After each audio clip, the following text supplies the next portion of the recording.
Recording in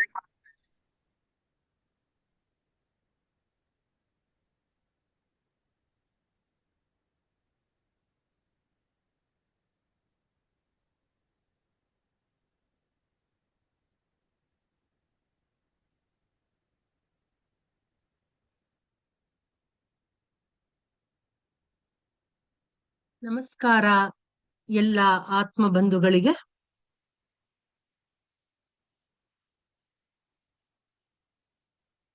ಎಲ್ಲರಿಗೂ Shri Veerabhadreshwara pyramid ಧ್ಯಾನ ಮಂದಿರ ಅರ್ಪಿಸುವ ಆತ್ಮಾಣ ಸ್ವಾಧ್ಯಾಯ ಹಾಗೂ ಧ್ಯಾನ ಕಾರ್ಯಕ್ರಮಕ್ಕೆ ಸ್ವಾಗತ ಸುಸ್ವಾಗತ ಮಾಸ್ಟರ್ಸ್.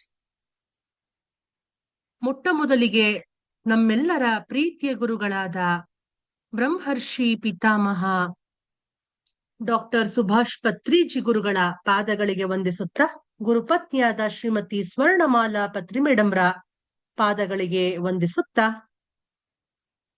ಇಂದಿನ ಸತ್ಸಂಗ ಹಾಗೂ ಧ್ಯಾನ ಕಾರ್ಯಕ್ರಮಕ್ಕೆ ತಮಗೆಲ್ಲರಿಗೂ ಸ್ವಾಗತ ಸುಸ್ವಾಗತ.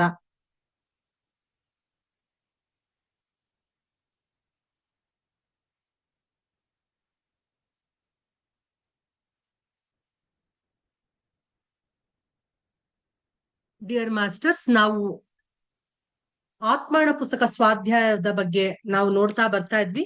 ಇನ್ನೊಂದು ಕೆಲವು ಪುಟಗಳು ಬಾಕಿ ಇದೆ. ಹಾಗಾಗಿ ಅದನ್ನ ಆದಷ್ಟು ಬೇಗ ನಾವು ಸ್ವಾಧ್ಯಾಯವನ್ನ ಮುಗಿಸೋಣ ಅಂತ ಇವತ್ತು ನಾನು ಮೀಟಿಂಗ್ ನ ಸ್ಟಾರ್ಟ್ ಮಾಡಿದ್ದೀನಿ. ನಾವು ಪೇಜ್ ನಂಬರ್ 270 ನಲ್ಲಿ ಇದ್ವಿ ಮಾಸ್ಟರ್ಸ್. ಪೇಜ್ ನಂಬರ್ 270 ನಲ್ಲಿ ಸೆಕೆಂಡ್ ಪ್ಯಾರಾ ತನಕ, ಥರ್ಡ್ ಪ್ಯಾರಾ ತನಕ ಆಗಿತ್ತು. ಅಂದ್ರೆ ಮಕ್ಕಳ ಪಾಲನೆ ಪೋಷಣೆ ಎಷ್ಟೊಂದು ತೀವ್ರ ಮಹತ್ವದ ವಿಷಯವಾಗಿದೆ ಎಂಬುದನ್ನು ತಿಳಿಸಲು ನಾನು ಮನುಕುಲ ವಿಕಾಸದ ಮುಖ್ಯ ತಥ್ಯಗಳತ್ತ ನಿನ್ನ ಗಮನವನ್ನು ಸೆಳೆಯ ಬಯಸುತ್ತೇನೆ ಅಂತ ಪೀಟರ್ ರಿಶ್ಲೋರ್ಗೆ ಭಾರತೀಯ ಮಿತ್ರ ಹೇಳ್ತಾ ಇರ್ತಾರೆ. ಅಲ್ಲಿವರೆಗೂ ನಾವು ನೋಡಿದ್ವಿ ಅಲ್ವಾ ಮಾಸ್ಟರ್ಸ್? ಈಗ ನಾವು ಹಾಗೆ ಮುಂದುವರಿಸೋಣ ಸ್ವಾಧ್ಯಾಯವನ್ನ. ಇನ್ನು ಕೆಲವೇ ಪುಟದಲ್ಲಿ ಈ ಸ್ವಾಧ್ಯಾಯ ಮುಕ್ತಾಯಗೊಳ್ಳುತ್ತೆ. ಅದಾದ ನಂತರ ಉಪಸಂಹಾರ ಇರುತ್ತೆ.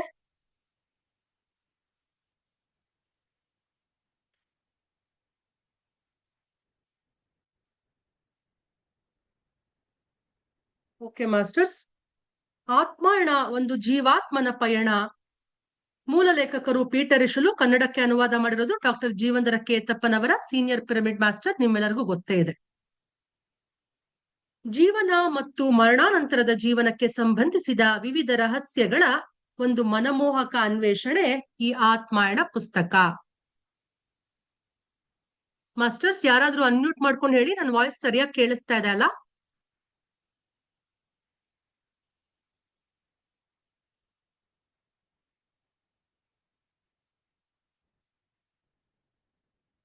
ಕ್ಲಾರಿಟಿ ಆಗಿ ಕೇಳಿಸ್ತಾ ಇದೆಯಾ ವಾಯ್ಸು?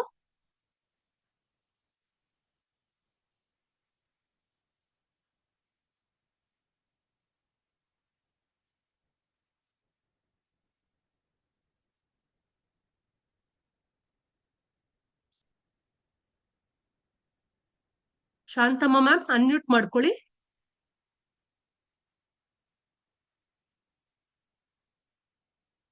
ವಾಯ್ಸ್ ಕ್ಲಾರಿಟಿಯಾಗಿ ಕೇಳಿಸ್ತಾ ಇದೆಯಾ? ತಿಳಿಸಿ ಮ್ಯಾಮ್.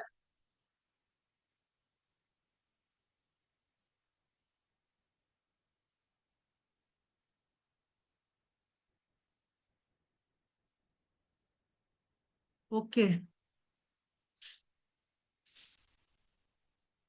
ಇದುವರೆಗೂ ಎಷ್ಟೋ ಲೋಕಗಳನ್ನ ಪೀಟರ್ ರಿಶ್ಲೋರ್ಗೆ ಆ ಸ್ಟ್ರೇಂಜರು ಬಂದು ತೋರಿಸ್ತಾ ಬಂದ್ರು. ಅಂದ್ರೆ ಆಸ್ಟ್ರಲ್ ಟ್ರಾವೆಲಿಗೆಲ್ಲ ಕರ್ಕೊಂಡು ಹೋದ್ರು.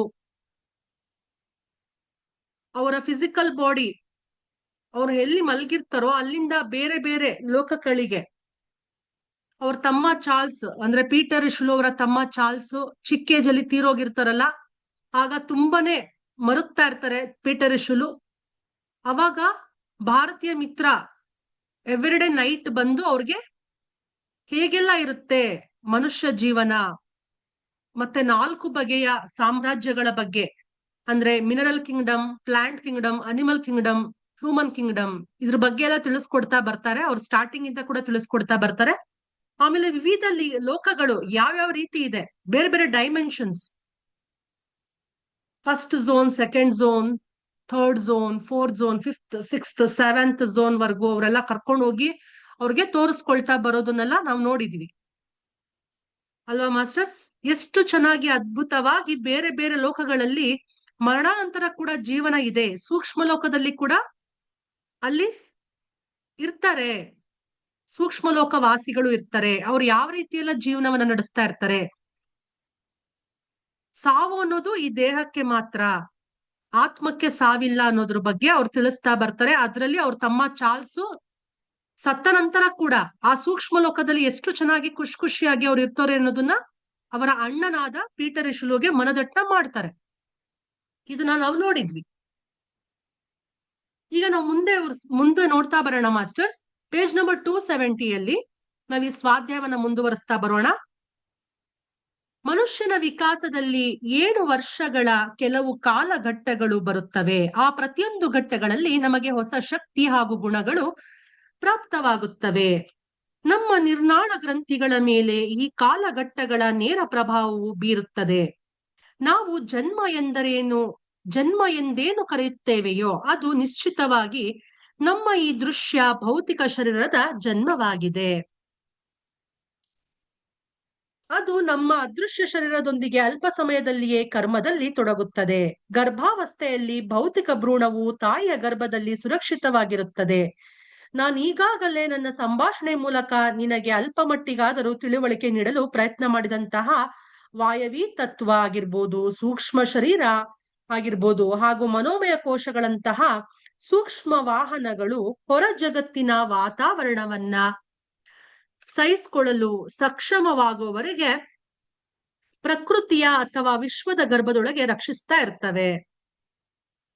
ತಾಯಿಯ ಗರ್ಭದ ಭೌತಿಕ ವಿಕಾಸವನ್ನ ಹೇಗೆ ತ್ವರಿತಗೊಳಿಸುವುದು ಸಾಧ್ಯವಿಲ್ಲವೋ ಹಾಗೆ ಪ್ರಕೃತಿಯ ಅಥವಾ ವಿಶ್ವದ ಗರ್ಭದಲ್ಲಿ ಸೂಕ್ಷ್ಮ ಶರೀರಗಳ ವಿಕಾಸವನ್ನ ತ್ವರಿತಗೊಳಿಸುವುದು ಸಾಧ್ಯವಿಲ್ಲ ಅಂತ ತಿಳಿಸ್ತಾ ಇದ್ದಾರೆ ಪೀಟರ್ ಎಶುಲೋ ಅವ್ರಿಗೆ ಭಾರತೀಯ ಮಿತ್ರ ತಿಳಿಸ್ತಾ ಇರುವಂತ ಮಾತು ಇದು.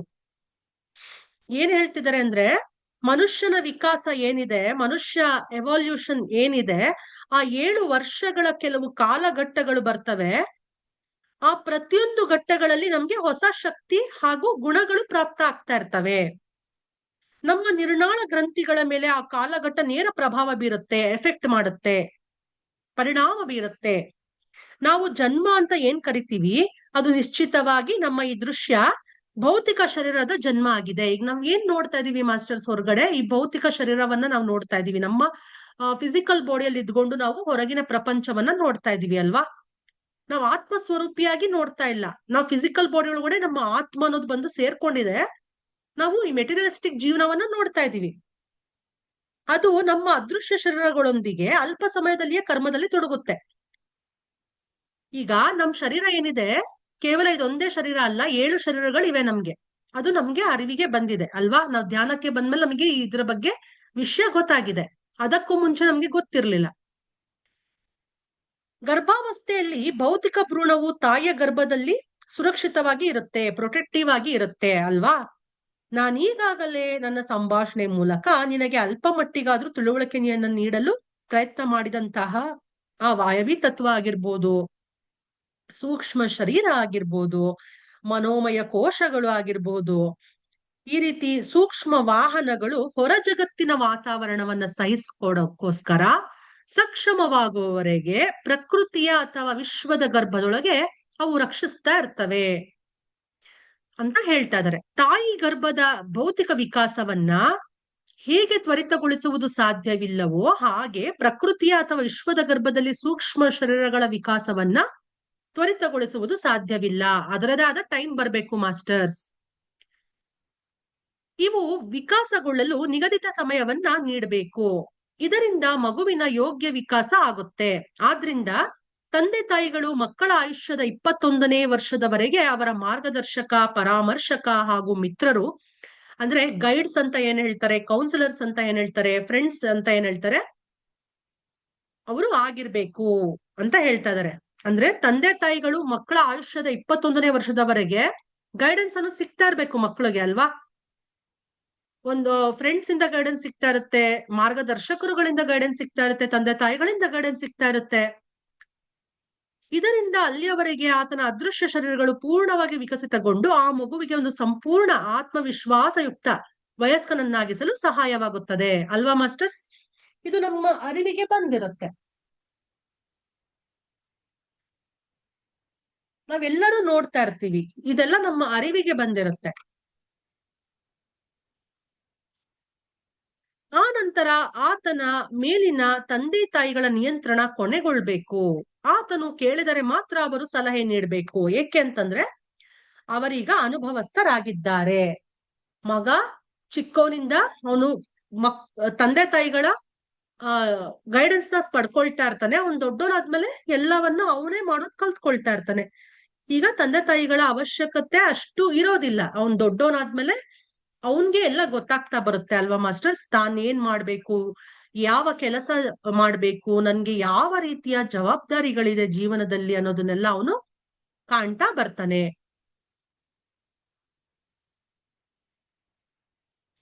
ವಯಸ್ಕರಾದ ಮೇಲೆ ಕೂಡ ಯಾರಾದರೂ ತಂದೆ ತಾಯಿಗಳು ಸ್ವಾರ್ಥವಶದಿಂದ ಯಾವುದಾದರೂ ನೆಪದಿಂದ ಮಕ್ಕಳ ಬೆರಳನ್ನು ಹಿಡಿದುಕೊಂಡೇ ನಡೆಸುವುದನ್ನ ಮುಂದುವರೆಸಿದಲ್ಲಿ ಅದು ಇಬ್ಬರಿಗೂ ಹಾನಿಕಾರಕವಾಗುತ್ತದೆ ಅಂತ ಇಲ್ಲಿ ಹೇಳ್ತಾ ಇದ್ದಾರೆ.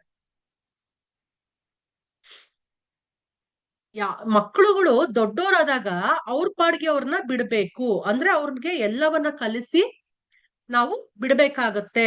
ಅದ್ ಬಿಟ್ಟು ನೀವು ಅವ್ರು ದೊಡ್ಡವರಾದ್ರೂ ಕೂಡ ಮತ್ತೆ ಮತ್ತೆ ಅವ್ರಿಗೆ ಕೈ ಹಿಡ್ಕೊಂಡು ನೀವೆಲ್ಲಾ ವಿಷಯದಲ್ಲೂ ನಡ್ಸಕ್ ಹೋದ್ರೆ ಬಹಳ ಕಷ್ಟ ಆಗತ್ತೆ ಅಂತ ತಿಳಿಸ್ತಾ ಇದ್ದಾರೆ.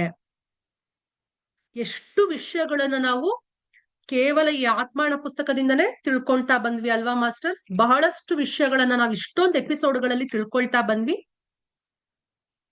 ಮನುಷ್ಯನ ವಿಕಾಸ ಕ್ರಮದಲ್ಲಿ ಶಾರೀರಿಕ ಅಂಗಗಳ ನಿರ್ಮಾಣ ಕಾರ್ಯವು ಪೂರ್ಣಗೊಂಡ ಮೇಲೆ ಜನ್ಮದಿಂದ ಹಿಡಿದು 7 ವರ್ಷಗಳ ಅವಸ್ಥೆಯವರೆಗೆ ಮೊದಲ 3 ಸಪ್ತವರ್ಷೀಯ ಕಾಲಘಟ್ಟಗಳಿವೆ.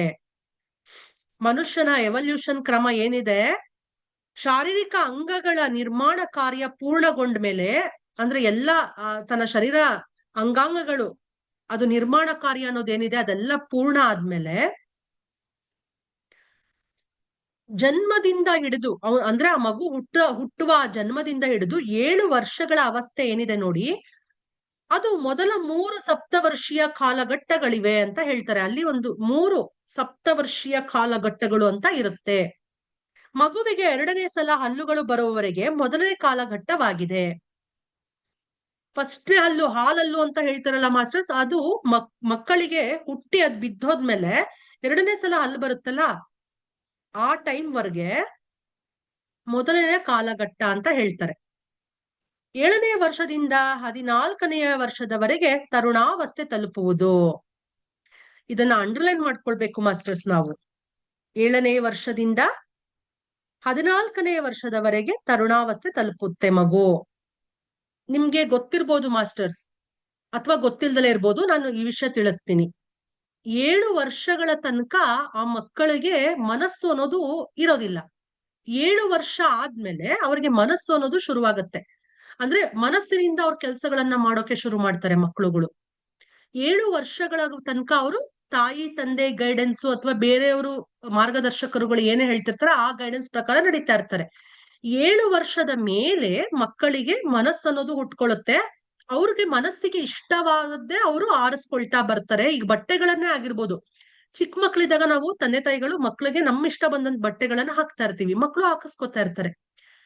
ಬಟ್ 7 ವರ್ಷದ ನಂತರ ನೀವ್ ಯೋಚನೆ ಮಾಡಿ, ನೀವು ನೋಡಿ ಬೇಕಾದ್ರೆ ಗಮನಿಸಿ, ಮಕ್ಕಳು ಅಮ್ಮ ನನ್ಗೆ ಆ ಬಟ್ಟೆ ಇಷ್ಟ ಇಲ್ಲ, ನಾನು ಬೇರೆ ಹಾಕೊಳ್ತೀನಿ ಅಂತ ಹೇಳ್ತಾರೆ. ಅಂದ್ರೆ ಅವ್ರಿಗೆ ಅಲ್ಲಿ ಮನಸ್ಸು ಅನ್ನೋದು ಬಂದಿರತ್ತೆ, ಅವರ ಮನಸ್ಸು ಕಾರ್ಯಗತವಾಗಿರುತ್ತೆ ಅಲ್ಲಿ.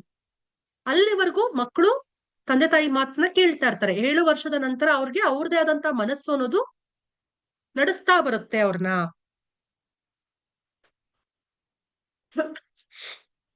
ಎರಡನೆಯ ಕಾಲಘಟ್ಟವಾಗಿದೆ. 7ನೇ ವರ್ಷದಿಂದ 14ನೇ ವರ್ಷದವರೆಗೆ ತರುಣಾವಸ್ಥೆ ತಲುಪುತ್ತಲ್ಲ ಮಕ್ಕಳು, ಅದು 2ನೇ ಕಾಲಘಟ್ಟ ಅಂತ ಹೇಳ್ತಾ ಇದ್ದಾರೆ. 14ರಿಂದ 21ನೇ ವರ್ಷದ ಅವಸ್ಥೆವರೆಗೆ ಅವನ ಮನೋಮಯ ಕೋಶ ಪೂರ್ಣವಾಗಿ ವಿಕಸಿತಗೊಂಡು ಕಾರ್ಯನಿರ್ವಹಿಸತೊಡಗುವ ಅವಸ್ಥೆಯು ಮೂರನೇ ಕಾಲಘಟ್ಟ ಆಗಿದೆ. ಇದಿಷ್ಟು ಅಂಡರ್ಲೈನ್ ಮಾಡ್ಕೊಳ್ಬೇಕು ಮಾಸ್ಟರ್ಸ್, ವೆರಿ ಇಂಪಾರ್ಟೆಂಟ್ ಲೈನ್ಸ್ ಇವು. ಮಗುವಿನ ಜನ್ಮದಿಂದ ಹಿಡಿದು 7 ವರ್ಷಗಳ ಅವಸ್ಥೆವರೆಗೆ ಮೊದಲ 3 ಸಪ್ತವರ್ಷೀಯ ಕಾಲಘಟ್ಟಗಳನ್ನೋದು ಬರ್ತವೆ. ಮಗುವಿಗೆ 2ನೇ ಸಲ ಹಲ್ ಬರೋವರೆಗೆ ಮೊದಲನೇ ಕಾಲಘಟ್ಟ ಅನ್ನೋದು ಆಗುತ್ತೆ. ಅದು ಮೊದಲನೇ ಕಾಲಘಟ್ಟವಾಗಿದೆ. ಅದು 7ನೇ ವರ್ಷದಿಂದ 14ನೇ ವರ್ಷದವರೆಗೆ ತರುಣಾವಸ್ಥೆ ತಲುಪುತ್ತೆ ಮಗು. ಅದು 2ನೇ ಹಂತ, 2ನೇ ಕಾಲಘಟ್ಟ.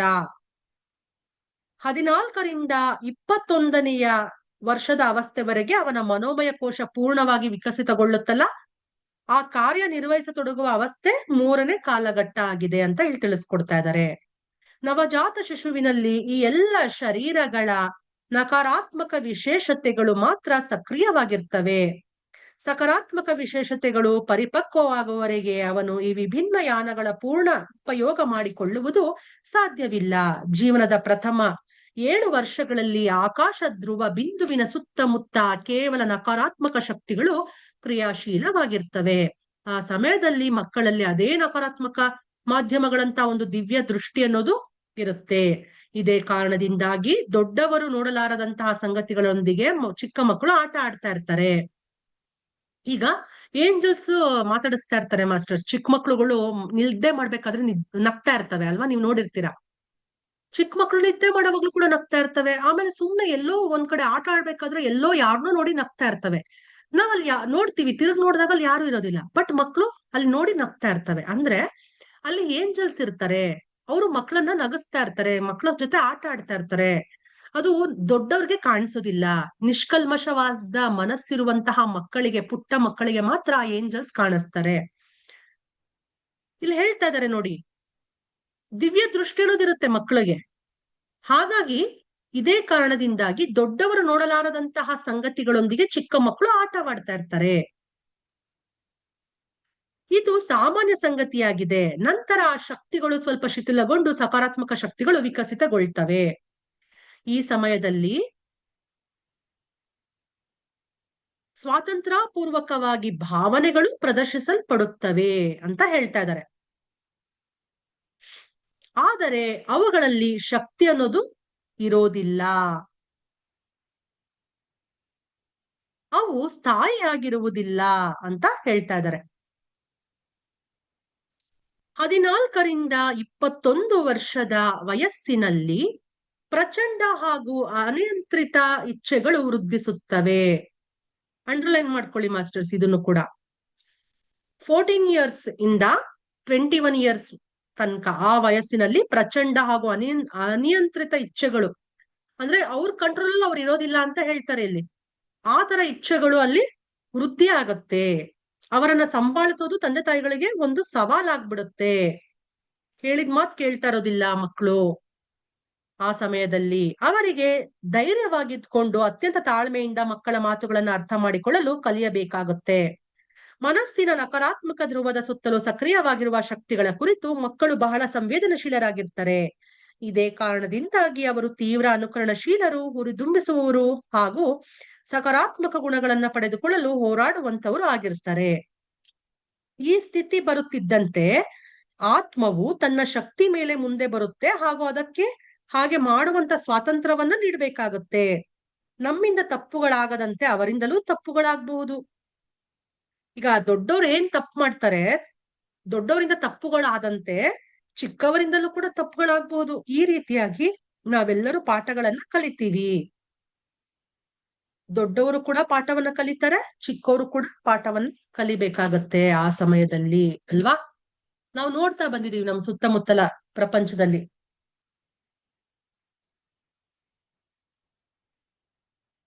ಭೂಮಿ ಮೇಲೆ ಬಂದ ನಂತರ ಮನುಷ್ಯನಿಗೆ ತನ್ನ ಕೆಲವು ಆರಂಭಿಕ ದಿನಗಳಲ್ಲಿ ತಂದೆ ತಾಯಿಗಳಿಂದ ಬಹಳ ಕಡಿಮೆ ಸಹಾಯ ದೊರೆಯುತ್ತೆ. ಏಕೆಂದ್ರೆ ಸ್ವತಃ ಅವರೇ ವಿಕಾಸ ಮಾರ್ಗದಿಂದ ವಂಚಿತರಾದವರಾಗಿದ್ದಾರೆ. ಹೀಗಾಗಿ ಅವರಿಂದ ಹೇಗೆ ತಾನೇ ಸಹಾಯ ದೊರೆಯಲು ಸಾಧ್ಯ? ನಂತರದ ದಿನಗಳಲ್ಲಿ ಎಷ್ಟೊಂದು ಪರಿಸ್ಥಿತಿ ಬದಲಾವಣೆಯಾಗುತ್ತದೆ ಅಂತಂದ್ರೆ, ಎಲ್ಲಾ ತಂದೆ ತಾಯಿಗಳಿಗೆ ಮಕ್ಕಳ ಪಾಲನೆ ಪೋಷಣೆಯಂತಹ ಮಹತ್ವಪೂರ್ಣ ವಿಜ್ಞಾನವನ್ನ ಸ್ವಯಂ ಅವರಿಗೆ ಅಧ್ಯಯನ ಮಾಡಬೇಕಾದ ಅಗತ್ಯ ಬೀಳುತ್ತೆ. ಈಗ ನಾವು ಮದ್ವೆ ಆಗಿರ್ತೀವಿ ಮಾಸ್ಟರ್ಸ್ ಅಲ್ವಾ, ನಮ್ಗೆ ಮಕ್ಳು ಹುಟ್ಟವಾಗ ಮಕ್ಳು ಹುಟ್ಟಿದ್ಕು ಮುಂಚೆ ನಮ್ಗೆ ಏನ್ ಅನ್ನಿಸ್ತಾ ಇರುತ್ತೆ, ಹೇ ಮಕ್ಳಾದಾಗ ನಾವ್ ಹೇಗ್ ನೋಡ್ಕೋತೀವಪ್ಪ ಮಕ್ಳನ್ನ, ಜವಾಬ್ದಾರಿ ನಮ್ಗೆ ಹೇಗ್ ಬರುತ್ತಪ್ಪ. ಖಂಡಿತ ಎಲ್ಲಾ ಒಂದು ಹೆಣ್ಮಗಳಲ್ಲಿ ಕೂಡ ಈ ಭಾವನೆ ಇದ್ದೇ ಇರುತ್ತೆ. ಮಗು ಹುಟ್ಟಿದ್ಮೇಲೆ ನಾವ್ ಹೇಗ್ ನೋಡ್ಕೋತೀವೋ ಏನೋ, ನಮಗ್ ಗೊತ್ತಿಲ್ಲ ಅಲ್ವಾ ಮಕ್ಳನ್ನ ಯಾವ ರೀತಿ ಕೇರಿಂಗ್ ಮಾಡ್ಬೇಕು ಅನ್ನೋದು. ಯಾಕಂದ್ರೆ ನಮ್ಗೆಲ್ಲ ಹೊಸ್ತು. ಯಾಕ್ತಾನೆ ನಾವ್ ಮದ್ವೆ ಆಗಿದೀವಿ, ಆಮೇಲೆ ನಾವು ಪ್ರೆಗ್ನೆಂಟ್ ಆಗಿ ನಮಗ್ ಮಕ್ಳು ಹುಟ್ಟಿದಾಗ ಹೇಗ್ ನೋಡ್ಕೋತೀವಿ ನಾವು ಮಕ್ಳನ್ನ ಅನ್ನೋ ಒಂದು ಏನು ಕುತೂಹಲ ಆಗಿರ್ಬೋದು, ಅಥವಾ ಒಂದು ಗಾಬರಿ ಆಗಿರ್ಬೋದು, ಒಂದು ಭಯ ಅನ್ನೋದು ಪ್ರತಿಯೊಂದು ಹೆಣ್ಣು ಮಗಳಲ್ಲಿ ಇದ್ದೇ ಇರುತ್ತೆ. ಬಟ್ ಆಕೆ ಪ್ರೆಗ್ನೆಂಟ್ ಆಗಿ ಮಕ್ಕಳು ಹುಟ್ಟಿದ್ಮೇಲೆ ಖಂಡಿತವಾಗಿ ಆ ಜವಾಬ್ದಾರಿ ಅನ್ನೋದು ಆಕೆಗೆ ಬಂದೇ ಬರುತ್ತೆ ಅಲ್ವಾ ಮಾಸ್ಟರ್ಸ್. ಪ್ರತಿಯೊಬ್ಬ ಹೆಣ್ಮಗಳಿಗೂ ಅದು ಒಂದು ಗಾಡ್ ಗಿಫ್ಟ್. ತಾನು ಹೆತ್ತಂತ ಮಕ್ಕಳುಗಳನ್ನ ಎಷ್ಟು ಚೆನ್ನಾಗಿ ಕೇರ್ ಮಾಡ್ತಾಳೆ ಆ ತಾಯಿ, ಅದು ಯಾರು ಹೇಳ್ಕೊಡೋದಲ್ಲ, ಆಕೆಗೆ ದೈವದತ್ತವಾಗಿ ಅದು ಬಂದ್ಬಿಡುತ್ತೆ ಮಾಸ್ಟರ್ಸ್. ಆ ಜವಾಬ್ದಾರಿ ಅನ್ನೋದು ಬಂದ್ಬಿಡುತ್ತೆ. ಅದನ್ನೇ ಹೇಳ್ತಾ ಇದ್ದಾರೆ. ಎಲ್ಲಾ ತಂದೆ ತಾಯಿಗಳಿಗೆ ಮಕ್ಕಳ ಪಾಲನೆ ಪೋಷಣೆ ಅಂತ ಮಹತ್ವಪೂರ್ಣ ವಿಜ್ಞಾನವನ್ನ ಸ್ವಯಂ ಅವರಿಗೆ ಅಧ್ಯಯನ ಮಾಡಬೇಕಾದ ಅಗತ್ಯ ಬೀಳುತ್ತೆ. ಅವರೇ ಅಧ್ಯಯನ ಮಾಡ್ಕೊಳ್ತಾರಲ್ಲಿ. ಹೇಗಪ್ಪ ಮಕ್ಕಳನ್ನ ಬೆಳೆಸೋದು, ಯಾವ ರೀತಿ ಕೇರಿಂಗ್ ಆಗಿ ಅವ್ರನ್ನ ಎತ್ಕೊಳ್ಳೋದು, ಅವರ ಪಾಲನೆ ಪೋಷಣೆ ಎಲ್ಲವನ್ನ ಕಲ್ತ್ಕೊಂಡ್ಬಿಡ್ತಾರೆ ತಾಯಿ. ಕುಟುಂಬ ಯೋಜನೆಯನ್ನ ಹೊಂದಿ ಒಂದೆರಡು ಮಕ್ಕಳನ್ನ ಪಡೆದಂತಹ ತಂದೆ ತಾಯಿಗಳಿಗೆ ಮಕ್ಕಳಿಗೆ ಪಥ ಪ್ರದರ್ಶಕರಾಗುವಂತ ಜ್ಞಾನವನ್ನ ಹೊಂದಲು ಅಧ್ಯಯನ ಮಾಡುವ ಸಮಯ ಹಾಗೂ ಇಚ್ಛೆ ಇರುತ್ತೆ. ತಮಗಿಚ್ಛೆ ಬಂದಂತೆ ಮಕ್ಕಳ ಜೀವನದೊಂದಿಗೆ ಆಟವಾಡಲು ಅವರೇನು ಆಟಿಕೆ ವಸ್ತುಗಳಲ್ಲ ಎಂಬುದನ್ನ ಅವರು ಅರ್ಥ ಮಾಡ್ಕೊಳ್ಬೇಕು. ಅವರು ತಮ್ಮಂತೆಯೇ ಮನುಷ್ಯರಾಗಿದ್ದಾರೆ. ಕೇವಲ ಅವರ ಪಾಲನೆ ಪೋಷಣೆ ಜವಾಬ್ದಾರಿಯನ್ನ ತಮಗೆ ನೀಡಲಾಗಿದೆ. ಮಕ್ಕಳಿಗೆ ಅವಶ್ಯಕವಾದ ಯೋಗ್ಯ ಮಾರ್ಗದರ್ಶನವನ್ನ ನೀಡುವ ಬೃಹತ್ ಜವಾಬ್ದಾರಿಯುತ ಕಾರ್ಯವನ್ನ ಮನುಷ್ಯನಿಗೆ ನೀಡಲಾಗಿದೆ ಹಾಗೂ ಕರ್ಮ ಸಿದ್ಧಾಂತಕ್ಕೆ ಅನುಗುಣವಾಗಿ ತಂದೆ ತಾಯಿಗಳು ಈ ಕಾರ್ಯವನ್ನ ಮಾಡಲೇಬೇಕು. ಈ ಕಾರ್ಯವನ್ನ ಅವರು ಹೇಗೆ ನಿರ್ವಹಿಸ್ತಾರೆ ಎನ್ನುವುದರ ಮೇಲೆ ಅವರ ವಿಕಾಸ ಮಾರ್ಗದ ಯಾತ್ರೆ ನಿಧಾನ ಅಥವಾ ತೀವ್ರಗತಿಯು ಅವಲಂಬಿತವಾಗಿದೆ. ಇಲ್ಲಿವರೆಗೂ ಸಾಕು ಮಾಸ್ಟರ್ಸ್, ಸಮಯ ಆಗ್ತಾ ಇದೆ. ಇಲ್ಲಿವರೆಗೂ ನಾವು ಅರ್ಥ ಮಾಡ್ಕೊಂಡಿದೀವಿ. ಈಗ ಎಲ್ಲರೂ ಧ್ಯಾನ ಸ್ಥಿತಿಯಲ್ಲಿ ಕುಳಿತುಕೊಂಡ್ಬಿಡಿ. ನಾನು ಕಂಪ್ಯೂಟರ್ ಸೌಂಡ್ ಶೇರ್ ಮಾಡ್ತೀನಿ. ಎಲ್ಲರೂ ಧ್ಯಾನಸ್ಥರಾಗಿ ಮಾಸ್ಟರ್ಸ್. ಎರಡು ಕೈಗಳನ್ನ ಒಂದಕ್ಕೊಂದು ಜೋಡಿಸ್ಕೊಳ್ಳಿ. ಎರಡು ಕಾಲುಗಳನ್ನ ಕ್ರಾಸ್ ಮಾಡ್ಕೊಳ್ಳಿ.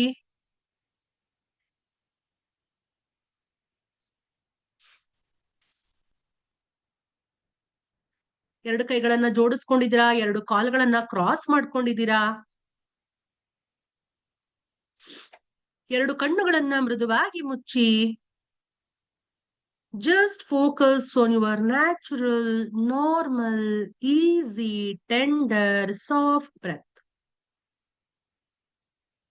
ಪ್ರಕೃತಿ ಸಹಜವಾಗಿ ನಡೆಯುತ್ತಿರುವ, ಒಳ ಬರುತ್ತಿರುವ ಉಸಿರು, ಹೊರ ಹೋಗುತ್ತಿರುವ ಉಸಿರಾಟದ ಮೇಲೆ ಗಮನ ಮಾಸ್ಟರ್ಸ್.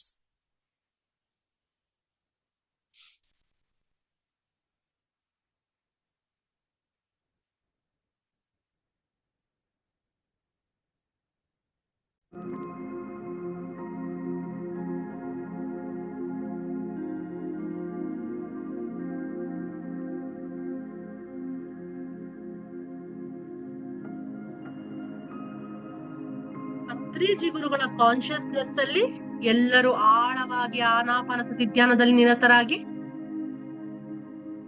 ಪ್ರತಿಯೊಂದು ಶ್ವಾಸ ಗುರುವಿನ ಜೊತೆ ಅನುಸಂಧಾನವಾಗಿ ಮಾಸ್ಟರ್ಸ್.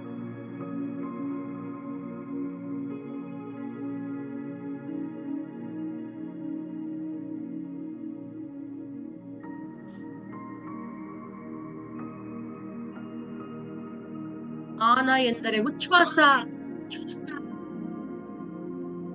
ಅಪಾನ ಎಂದರೆ ನಿಶ್ವಾಸ, ಸತಿ ಎಂದರೆ ಉಚ್ಛ್ವಾಸ ನಿಶ್ವಾಸದ ಜೊತೆ ಕೂಡಿರುವುದು. Be with your breath and ignore all your thoughts.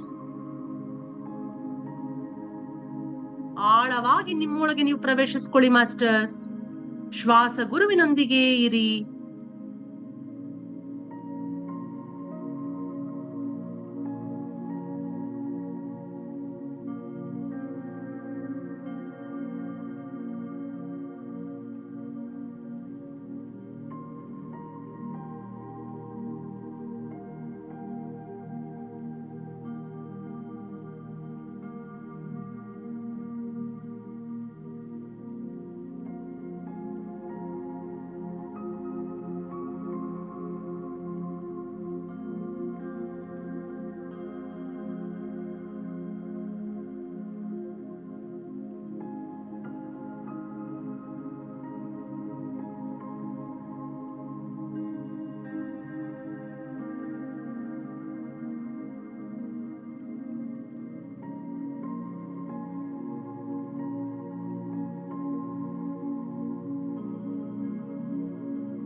ಧ್ಯಾನ ಸರ್ವರೋಗ ನಿವಾರಿಣಿ, ಧ್ಯಾನ ಸಕಲ ಭೋಗಕಾರಿಣಿ, ಧ್ಯಾನ ಸರ್ವಶಾಸ್ತ್ರ ಜ್ಞಾನ ಪ್ರಸಾದಿನಿ ಮಾಸ್ಟರ್ಸ್.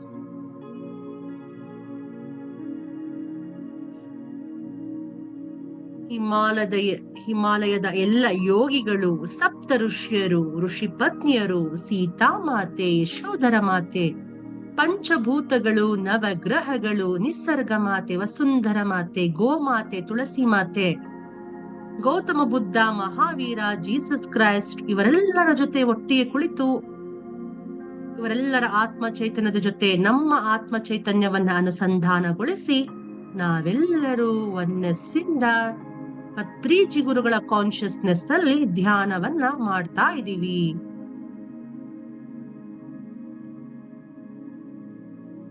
ಸಾಮೂಹಿಕ ಧ್ಯಾನ ನಡೀತಾ ಇರುವ ಈ ಸ್ಥಳದಲ್ಲಿ ನಮ್ಮೆಲ್ಲರ ಆತ್ಮಗಳ ಮೇಲೆ ಶಾಶ್ವತವಾಗಿ ಗೋಲ್ಡನ್ ಪಿರಮಿಡ್ ಸ್ಥಾಪಿತಗೊಂಡಿದೆ. ನಮ್ಮೆಲ್ಲರ ಸುತ್ತಲೂ ರಕ್ಷಣಾ ಕವಚ ಏರ್ಪಡ್ತಾ ಇರೋದನ್ನ ಗಮನಿಸ್ಕೊಳ್ಳಿ ಮಾಸ್ಟರ್ಸ್. ನಿಮ್ಮ ದಿವ್ಯ ಚಕ್ಷುವಿಗೆ ಏನ್ ಕಾಣಿಸ್ತಿದ್ಯೋ ಅದನ್ನೇ ಆಳವಾಗಿ ಗಮನಿಸಿ. ತಲೆಯಲ್ಲಿ ಆಲೋಚನೆ ಬಂದಾಗ ಮಾತ್ರ ಶ್ವಾಸ ಗುರುವಿನೊಂದಿಗೆ ಅನುಸಂಧಾನವಾಗಿ. ಆಲೋಚನೆ ಇಲ್ಲ ಅಂದ ಪಕ್ಷದಲ್ಲಿ ನಿಮ್ಮ ಒಳಗಣ್ಣಿಗೆ ಏನ್ ಕಾಣಿಸ್ತಾ ಇದೆ ಅದನ್ನೇ ಆಳವಾಗಿ ಗಮನಿಸ್ತಾ ಇರಿ.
ಕೊನೆಯ 2 ನಿಮಿಷಗಳಲ್ಲಿ ಮ್ಯೂಸಿಕ್ ಸ್ಟಾಪ್ ಆಗುತ್ತೆ ಮಾಸ್ಟರ್ಸ್. ನೀವು ಹಾಗೆ ಮೌನವಾಗಿ ಧ್ಯಾನವನ್ನ ಮುಂದುವರಿಸಬೇಕು.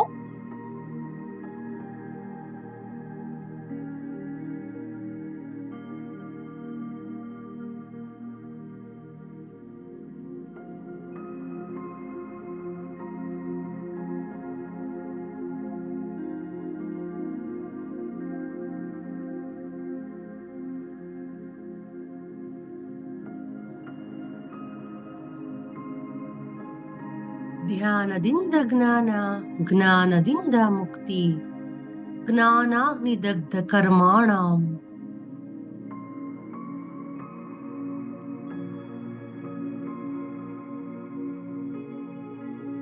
ಕೆಲಸಕ್ಕೆ ಬಾರದ ಗೊಡ್ಡು ಹರಟೆಗಿಂತ 10 ನಿಮಿಷಗಳ ಖಾಲಿ ಧ್ಯಾನ 10 ಕೋಟಿಯಷ್ಟು ಬೆಲೆ ಉಳ್ಳದ್ದು ಮಾಸ್ಟರ್ಸ್.